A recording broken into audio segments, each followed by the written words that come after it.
मरते हैं तो मल्टी ऑर्गन फेलियर हो जाता है, बहुत सारे अंग उसके काम करना छोड़ देते हैं। यूएस में एक बार बस एक्सीडेंट हुआ था। देखिए, ए से होता है AIDS, acquired immuno deficiency syndrome. किस वायरस से फैलता है? Human immuno virus.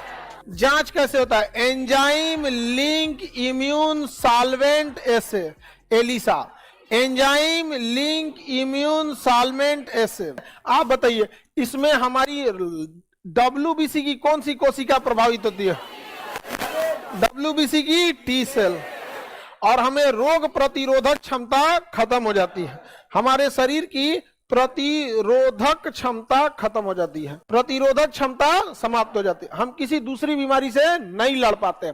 एस्टेरॉइड जो दिया जाता है ना हमारे शरीर में, जैसे डेक्सामेथासोन, ये सब चीजें, ये हमारी बीमारी से लड़ने की क्षमता को कुछ देर के लिए कम कर देती है, क्योंकि कोरोना घुसा है शरीर में। अच्छा, कोरोना के मरीज में एक समस्या ये था कि एस्टेरॉइड हम लोग 7वें या 8वां दिन देते थे, क्योंकि शुरुआत में लड़ने की क्षमता कम कर देंगे तो कोरोना स्टार्टिंग से भारी पड़ जाएगा, तो इन्फ्लामेशन की स्थिति में दिया जाता था। आगे समझेंगे लोग उस सब चीजों को। यहाँ पर कोरोना अब तो लोग ध्यान से भी नहीं देखते, कहीं आ गया तो फिर ध्यान से देखने लगेगा क्या है क्या नहीं। तो HIV वायरस की वजह से जो बीमारी होती है उसे एड्स कहते हैं। एड्स की जांच न होती बल्कि वायरसवा की जांच होती है, किससे? एलिसा जांच से। इसमें अगर किसी को HIV हो जाता है तो उसके रोग प्रतिरोधक क्षमता की जो मुख्य कोशिका थी टी सेल, वो क्या हो जाती है? नष्ट हो जाती है, और हमारे पूरे शरीर में लड़ने की क्षमता खत्म हो जाती है। HIV का पता 4 साल बाद चलता है, अगर लक्षण के हिसाब से देखेंगे तब। शरीर में कंटिन्यूअस बुखार रहना, बहुत 4 साल लगातार वेट लॉस होना, 60 किलो का था 55 होगा, 52 होगा, 45 होगा, एक कंसिस्टेंटली घटते जाएगा उसका वेट। देखिए, एक होता है वेट घटना तो समझ में आ जाता है, जैसे कोई रोजा रह गया एक महीना रमजान का, वो घट जाएगा, उसका 10-15 किलो ऑटोमेटिक घट जाएगा, तो उसको रीजन समझ में आ रहा है। बीमार पड़ गया, उसका वेट घट रहा है, समझ, बिना मतलब में वेट घटते जा रहा है, समझ में आ गई। सबसे तेजी से फैलने वाला देश में भारत है। HIV बहुत तेजी से भारत में फैल रहा है। इस चीजों को तेजी से फैलने वाले देशों की लिस्ट में भारत है। तो HIV वायरस जो होते हैं ये शरीर की रोग प्रतिरोधक क्षमता को खत्म कर देते हैं, फिर आप बीमारियों से लड़ नहीं पाएंगे, बीमारी से नहीं लड़ पाएंगे। इससे आपको पर्टिकुलर कोई एक बीमारी नहीं होती है, आपकी रोग प्रतिरोधक क्षमता खत्म हो गई। जैसे भारत से आर्मी को खत्म कर दीजिए, हो सकता है पाकिस्तान चढ़ जाए, नेपाल भी चढ़ सकता है, भूटान मन करेगा, श्रीलंका, पता चला यूक्रेन कहेगा हमारा तो देश चला गया, यहीं चलाते हैं। तो अगर हमारी देश से सेना हटा देंगे तो कौन कब्जा करेगा? कंफर्म नहीं है कि कौन कर लेगा, लेकिन कोई भी कर सकता है। तो WBC खत्म होने के बाद कंफर्म नहीं है कि हमें कौन सी बीमारी होगी, लेकिन हो जाएगा। अब कोई बीमारी होगी तो ठीक ही नहीं होगा, ठीक ही नहीं होगा। इसलिए HIV की मरीज जब मरते हैं तो मल्टी ऑर्गन फेलियर हो जाता है, बहुत सारे अंग उसके काम करना छोड़ देते हैं।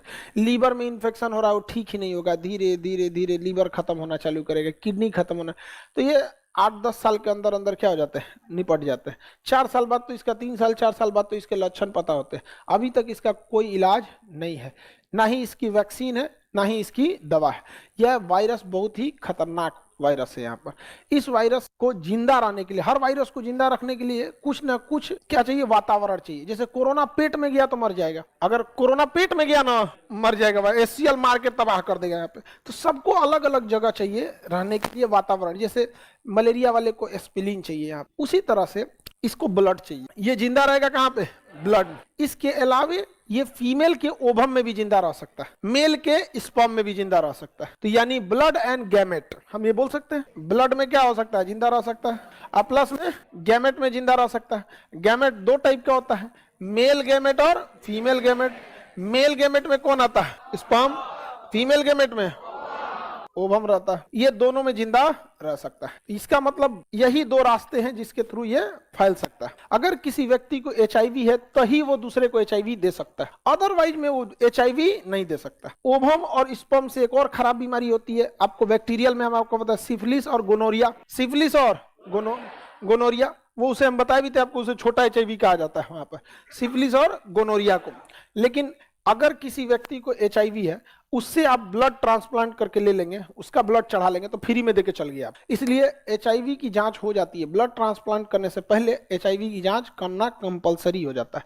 कई बार ऐसा भी होता है ना, किसी पब्लिक ट्रांसपोर्टेशन में, जैसे एक बार एक यूएस में एक बार बस एक्सीडेंट हुआ था, तो बस एक्सीडेंट में बहुत सारे लोग बच गए थे, 1-2 लोग की डेथ हुई थी बट बस बच गई। तो उसमें कुछ लोग का सर और फूट गया, कोई इधर हुए उधर हुए, उसमें किसी एगो को एचआईवी था, ओकरो ससुरा के कपार फूट गया और पाट दिया सब में। बहुत बार ऐसे भी हो जाता है। अदरवाइज में यदि अगर किसी महिला या किसी पुरुष को एचआईवी पहले